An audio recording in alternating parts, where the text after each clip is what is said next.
Hello, biology students. Welcome back to the first biology class after Easter break. I trust that each one of you had a good Easter break. I know I'm glad to be back. I hope you are. Before Easter, we were finishing our study of Gregor Mendel in his work with pea plants in Austria, where he identified that there were some factors that these plants passed on to the next generation.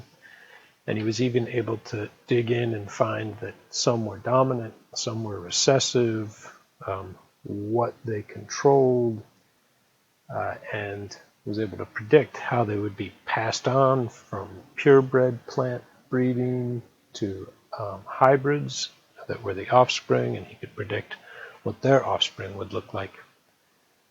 However, he did not know what did all of this. What chemical, what molecule, what part of a cell, of the pollen or the egg cells was responsible for this in the pea plants. So scientists were working hard to figure this out. And about 70 years later, in 1928, working in England, Frederick Griffith was trying to understand why people died of pneumonia.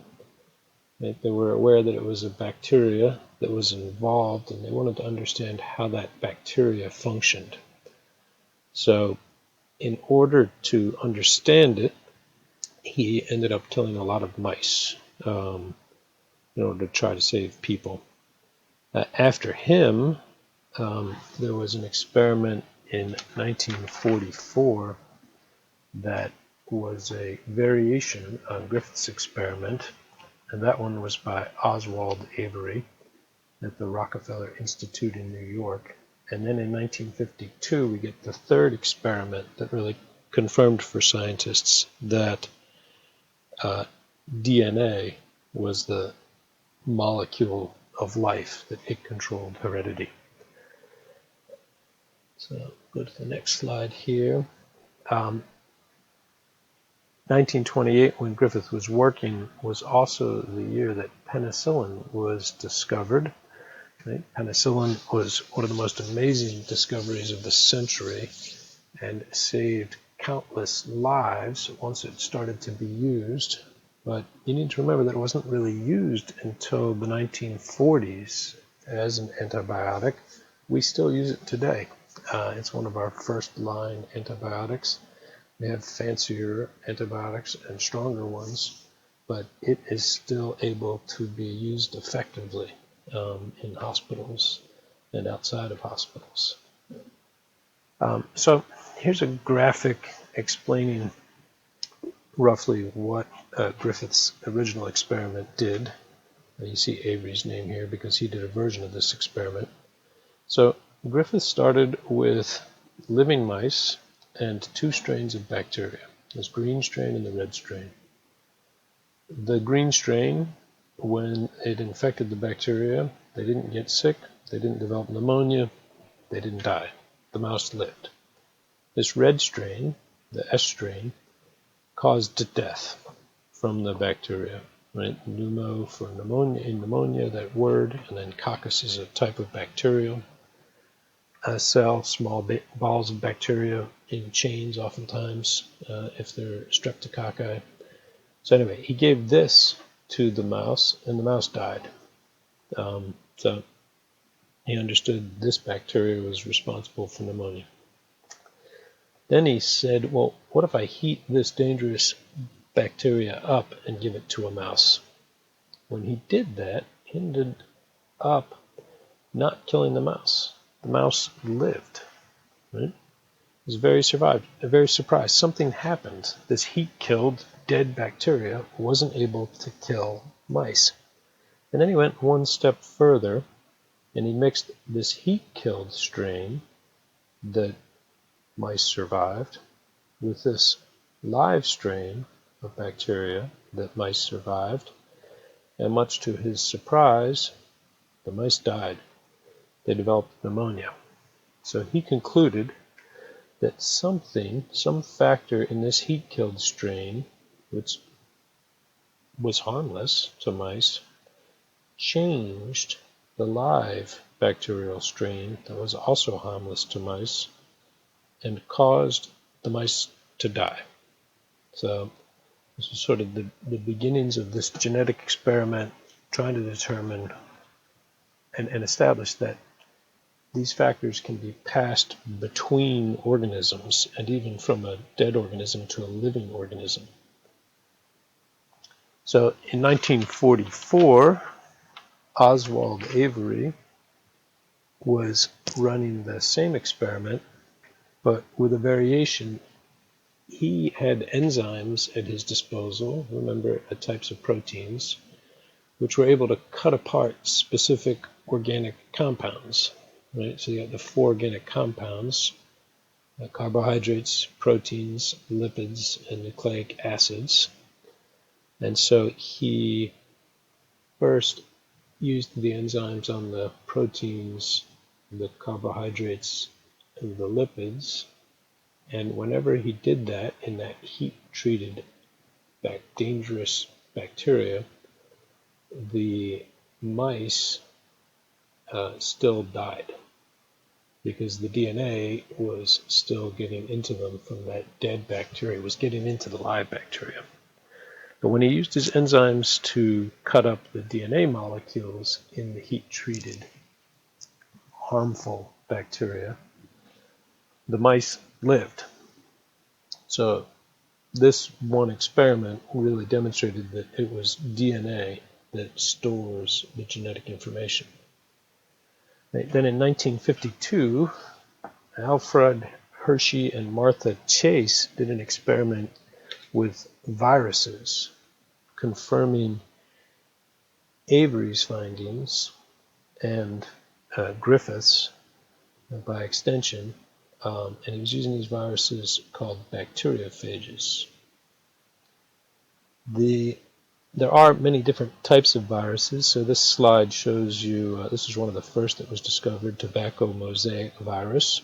It's a protein shell that contains RNA inside of it. The adenoviruses cause the common cold, and it's a glycoprotein, right, glycogen protein shell that contains DNA instead of RNA. The influenza viruses here are circular and contain RNA inside of them. The flu virus that goes around the world every year is an influenza virus. The coronavirus that is currently rampaging around the world and causing us to have to work together remotely for your education. The coronavirus is one of these. So if you've seen pictures of it, it's a circle with spikes around the outside, right? All different protein structures. This virus here is a bacteriophage. This is what was being used by Hershey and Chase in their experiments. Please note that this one, the bacteriophage, contains DNA, and the adenoviruses, and these two contain RNA. The effect is the same. These RNA viruses are called retroviruses because they go backwards. Basically, they insert RNA into a host cell because it's the only way a virus can replicate is inside a host. It doesn't have the organelles like mitochondria that let it use energy to do anything. So it gets made by a host cell, and then it gets made until it breaks the host cell open. There are so many of them, or the host cell doesn't work anymore, and it ruptures, it lyses. And then it can go infect other cells. This is what's happening in the lungs of people who are suffering with coronavirus, because that virus targets in particular the cells lining the lung and some of the immune cells. Whereas the flu virus does not go after the lungs in particular. It can start there and get into us that way, into our bodies, but it targets the rest of the body and doesn't lead to the same types of problems. So this T4 bacteriophage, to go back, is what they were working with. Here's an artist's rendition. So up here you have inside the capsule or the capsid, the genetic material. And here, this is made of protein, this is made of protein, these parts are made of protein, and then it can inject the genetic material into this bacteria, this large thing underneath here. Here are other bacteria that are swimming, right? They're using their flagella to propel themselves.